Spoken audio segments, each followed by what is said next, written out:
Olá, pessoal. Hoje a gente vai fazer a correção de algumas questões da banca IDECAM, que é a responsável pelo concurso público do estado da Paraíba, que vai ser agora em julho, a prova objetiva.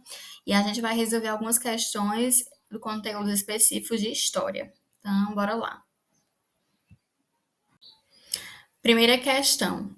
A construção da história enquanto ciência pelos positivistas, aí você já marca aí que está falando sobre a história no período positivista, durante o século XIX, baseava-se na compreensão da narrativa histórica como: letra A, um enredo, um argumento, uma reflexão banalizada por uma situação constituída e contextualizada no momento da escrita.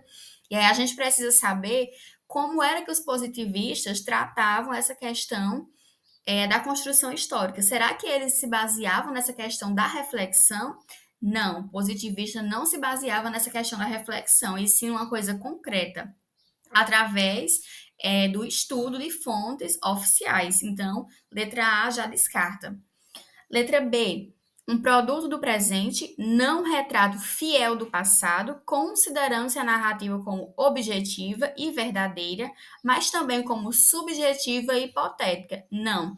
Essa resposta aqui estaria certa se a gente estivesse falando da escola dos análises, né? Que vai falar da história de um retrato do passado, né, um produto do presente, e também de uma forma objetiva, mas também subjetiva. Então, se a gente estivesse falando sobre a escola dos análises, essa resposta estaria certa, mas como a gente está falando de positivista, essa resposta está errada. E aí ele fala também que não retrato fiel do passado. Os positivistas, eles têm sim a história, eles veem sim a história como um retrato fiel do passado. E aí, letra C. Uma expressão artística caracterizada de modo semelhante aos diferentes gêneros literários, dramático, épico, aglográfico e etc. Também não está correta. Eles não caracterizam a história com essa questão da expressão artística, essa coisa bem subjetiva. Não se encaixa. Letra D. Uma expressão da realidade, verdade inquestionável, pois baseada em fatos comprovados através da verificação da autenticidade dos documentos oficiais. Correta. E aí a gente fala já por que ela é a certa. Bora ver por que a letra E não é certa. Uma produção historiográfica datada, carregada das marcas de seu tempo e do lugar social do historiador. Ou seja, os positivistas, eles não estão preocupados nessa questão social do lugar. Eles estão preocupados na análise fiel dos fatos, na questão de uma verdade inquestionável. Então, letra E está errada. Se a gente estivesse falando sobre escola dos análises, letra E estaria certa. Mas, como estamos falando de positivistas, letra D é a mais coerente, pois ele fala o seguinte: uma expressão da realidade, era o que eles almejavam, uma verdade inquestionável. Então a gente tem que lembrar que a questão positivista vai tratar sobre isso, que a história é uma verdade inquestionável, pois baseada em fatos comprovados através da verificação da autenticidade dos documentos fiéis. Então, a resposta correta seria a letra D. Então, a resposta correta é a letra D. Bora lá. Segunda questão. O tempo histórico é entendido como uma experiência particular de cada sociedade que no presente se relaciona com o seu passado, espaço de experiência, e seu futuro, horizonte de expectativa, possibilitando a consideração da existência de tempos plurais, heterogêneos e não lineares, tendo em vista que estas relações variam. Esta é uma construção conceitual apresentada por qual destes autores em sua respectiva obra. Então, ele quer saber o que o questionário está falando sobre a obra de qual autor. Então, a IDECAM traz questões aí bem objetivas, bem práticas, que você não souber, você acaba errando. Letra A.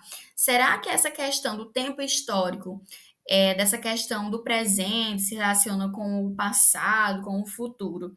tá ligado com a obra de Jacques Le Goff, História e Memória. E aí a gente vai se tentar aqui relacionar o que era que falava Jacques Le Goff na sua obra.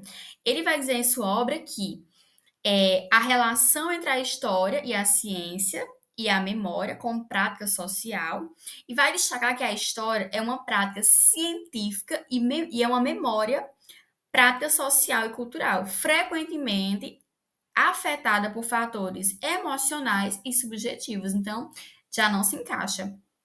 Letra B, José Carlos Reis, História e Teoria. O que que fala aí na obra de História e Teoria do José Carlos Reis? Ele vai dizer o seguinte, que ele vai analisar a relação entre a história enquanto ciência e a teoria da história, explorando como a teoria pode fornecer um quadro interpretativo e metodológico para a análise do passado, ou seja, em sua obra, ele vai falar um pouco mais sobre essa questão teórica da história, essa questão da história também como ciência, assim como Jacques Le Goff. E aí, o que é que fala o Marc Bloch aí na sua obra Apologia da História? Ele vai dizer que a história ela é uma reflexão sobre o ofício do historiador. O que é que ele vai trazer? Que é uma reflexão sobre o ofício do historiador, abordando temas como a importância da história, o método histórico, a documentação histórica e a relação entre história e memória. Então, nada a ver com o que o enunciado nos traz. Letra D, o Paul Ricoeur, ele vai falar sobre o tempo e a narrativa. E aí, o que é que ele vai dizer em sua obra? Ele vai explorar como o tempo e a narrativa se interligam na construção do conhecimento histórico, destacando a importância da narrativa para a organização e interpretação das informações históricas. Então, também não tem nada a ver.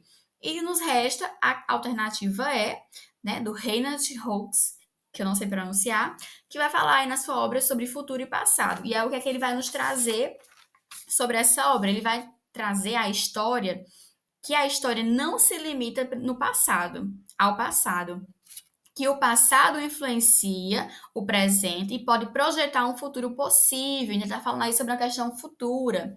Ao entender as causas e consequências dos acontecimentos passados, podemos ter uma visão mais clara do presente e tomar decisões mais informadas sobre o futuro. Então, essa questão de presente, passado e futuro está aí inclusa na obra do Reinhardt.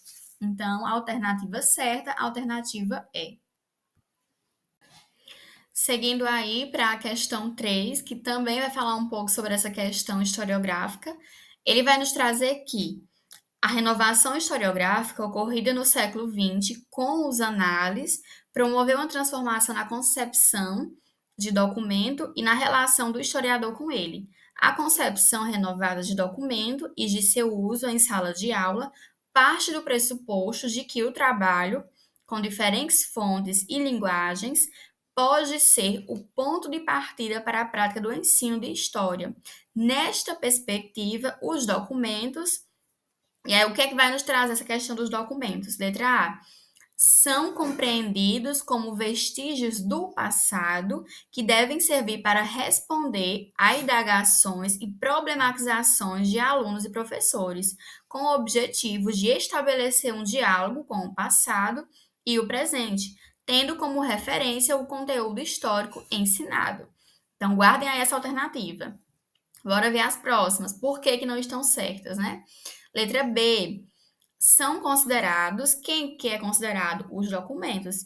E aí você sempre vai grifar o que é que a alternativa está querendo de você. Então, ela quer saber sobre essa questão, a perspectiva dos documentos. E aí, os documentos são considerados a base do conhecimento histórico, visto que eles falam por si mesmos, cabendo ao professor e aos alunos resignarem-se diante da verdade imanente às fontes históricas, ou seja, quer dizer, em outras palavras, que o professor e o aluno têm que simplesmente aceitar o que está ali no passado e pronto, que ele não pode refletir, que ele não pode pensar. E aí a gente traz que a escola dos análises, ela não trabalha nessa perspectiva da verdade incontestável, mas sim os positivistas. Então, essa resposta estaria errada. Letra C. São entendidos como ilustrações da narrativa histórica, sendo utilizados para decorar o material didático e torná-lo mais atrativo para os alunos, possibilitando que estes prestem mais atenção às aulas. Totalmente errada. Não significa que usar fontes históricas é apenas uma questão de material didático para você decorar. A gente sabe que na questão aí dos análises, a história não é simplesmente datas, não é simplesmente para você decorar, mas sim para você refletir. Então, letra C, totalmente errada. E aí vamos aqui para a questão D. São tratados como prova irrefutável, grifem essa palavra, irrefutável, da realidade passada e comprovação da narrativa histórica transmitida pelo professor ao aluno. Estes estão considerado, este é então considerado um receptor passivo e preocupado em decorar o conteúdo ensinado. Então, mais uma vez, falando na questão de decorar, de não estudar de fato, de não pensar. Então, errada. Letra E. São utilizados, quem que é utilizado novamente? Os documentos, como instrumentos didáticos, uma forma do professor motivar o aluno para o conhecimento histórico, esperando-se que por meio da utilização do documento em sala de aula, o aluno possa ter contato pessoal e próximo com o passado. Então, totalmente errada. Então, a alternativa certa seria a letra A.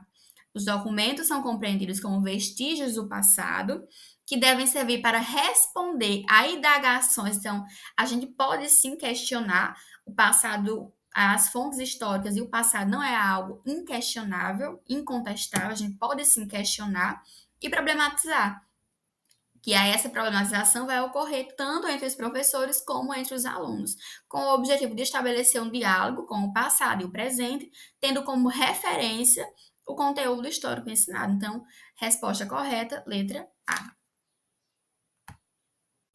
A questão 4 vai trazer um conteúdo bem legal, né, sobre a pré-história, que nos diz que a respeito do período neolítico, que teve início há aproximadamente 10.000 anos antes de Cristo e se prolongou até cerca de 5.000 anos antes de Cristo, é correto afirmar neste período que os humanos, então ele está procurando a resposta correta.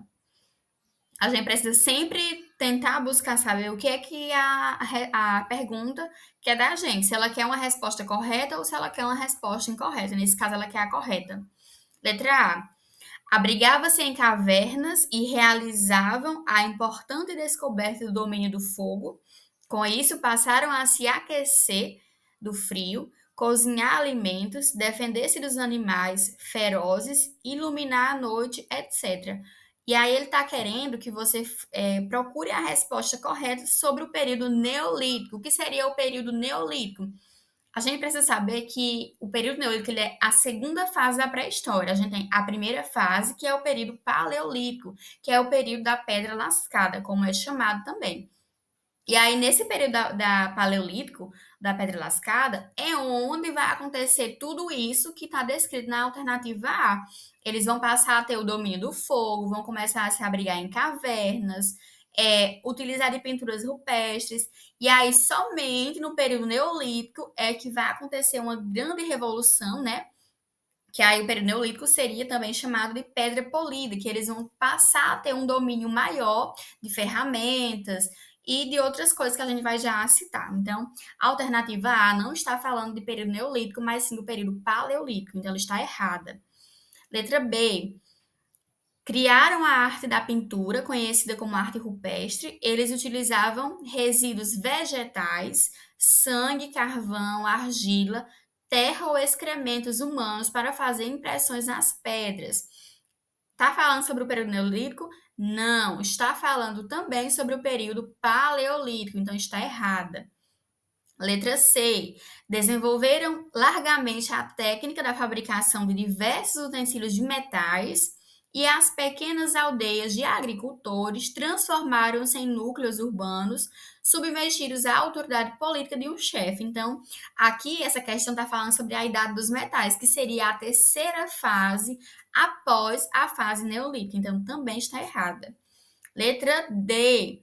foram se tornando sedentários, aprenderam a domesticar os animais, a praticar a agricultura e, enquanto isso, dedicaram-se a atividades com a construção de casas, o trabalho com o barro e a argila, a fabricação de cestos, tecidos e também de ferramentas.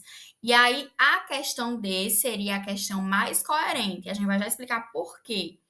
Vamos ver por que na letra E. Viviam em bandos e ajudavam uns aos outros na obtenção de alimentos.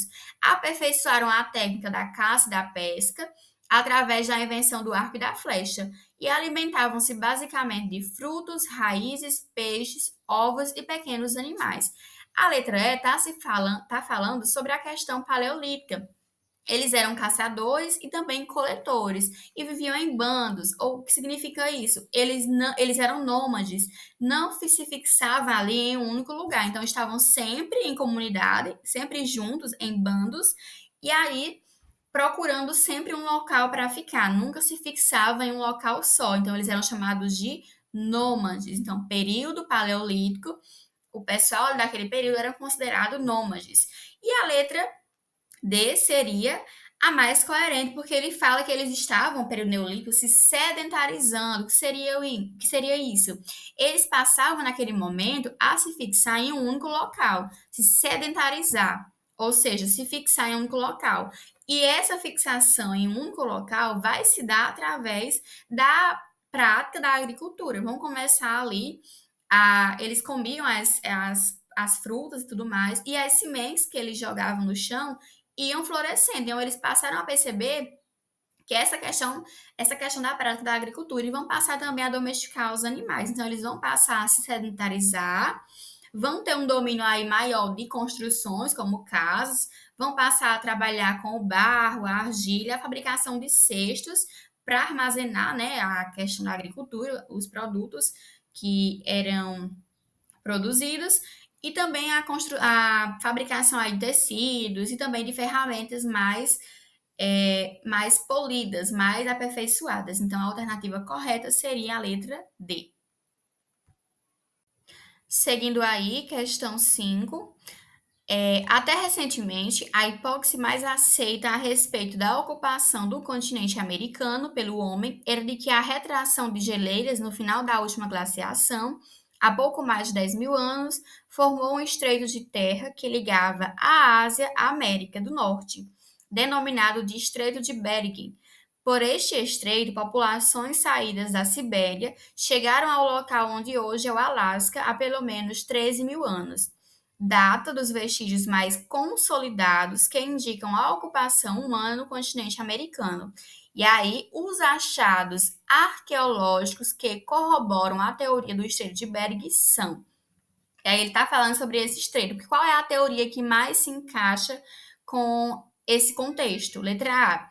Os artefatos descobertos no sítio de Monte Verde, explorado pelo arqueólogo Tom Dillon, ao sul do Chile, onde foram encontrados vestígios arqueológicos que sugerem uma presença humana há 12.300 anos? Não. Letra B. Os estudos da pesquisadora Ana Rosenfeld sobre Pedra Pintada, sítio localizado na cidade de Monte Alegre, Pará, que indicam a ocupação do homem na floresta amazônica por volta de 11.300 anos atrás. Também não. Letra C. Os indícios da presença humana no Brasil, em Lagoa Santa, Minas Gerais, e no Boqueirão da Pedra Furada, em São Raimundo Nonato, Piauí, onde foram encontradas evidências remotas anteriores a 10 mil anos. Então, essa questão aqui está errada. E aí você poderia pensar, mas de fato foi encontrado indícios da presença humana lá em Lagoa Santa, Minas Gerais, que é o fóssil da Luzia. Mas ele está falando sobre o Estreito de Bering. Então, o que essa teoria tem a ver com o Estreito de Bering? Então, letra C, errada. Letra D, os registros encontrados no sítio arqueológico próximo à cidade de Clovis, no Novo México, Estados Unidos, onde foram encontrados artefatos produzidos por pessoas que habitaram a região entre 10.500 e 11.400 anos atrás. Letra D, correta. A gente vai já falar sobre essa questão da teoria de Clovis e o que ela se relaciona com o Estreito de Bering. Por que a letra está errada? Os vestígios humanos encontrados nos sítios de Chibitó, Colômbia, e os de Quebrada, Jaguai, e esse nome aí, minha gente, no Peru, que possuem datações antigas de até 100.800 anos. Também é errado. Então, vocês coloquem assim na cabeça de vocês. Quando se falar em teoria do Estreito de Bering, a gente vai estar falando sobre vestígios encontrados na cidade de Clovis, no Novo México. E aí, o que é que vai dizer essa teoria? Ela diz o seguinte: que artefatos arqueológicos encontrados na cidade de Clovis, no Novo México, chegou-se à conclusão de que houve uma onda migratória que passou pelo Estreito de Bering entre a Sibéria e o Alasca durante a última grande era glacial, quando o nível do mar se tornou mais baixo. Então, quando o nível do mar baixa, acontece aí essa presença dessa faixa de terra e as pessoas passam a atravessá-la. Então, letra correta seria a letra D. E aí, minha gente, a última questão, vou deixar aqui, não vou comentar sobre ela. Ela vai falar um pouco sobre a questão da civilização clássica, né, Grécia e Roma. Então, vou deixar essa perguntinha aqui para vocês responderem aí nos comentários. E deixem o like, deixem o comentário de vocês, compartilhem com alguém, algum colega, amigo que vai fazer a prova, né, do concurso estadual da Paraíba em julho. E deixem aí nos comentários se vocês também querem ver mais resoluções de questões sobre essa banca, a IDECAM, e também a explicação de conteúdos que vai cair aí na prova. Muito obrigada e até mais.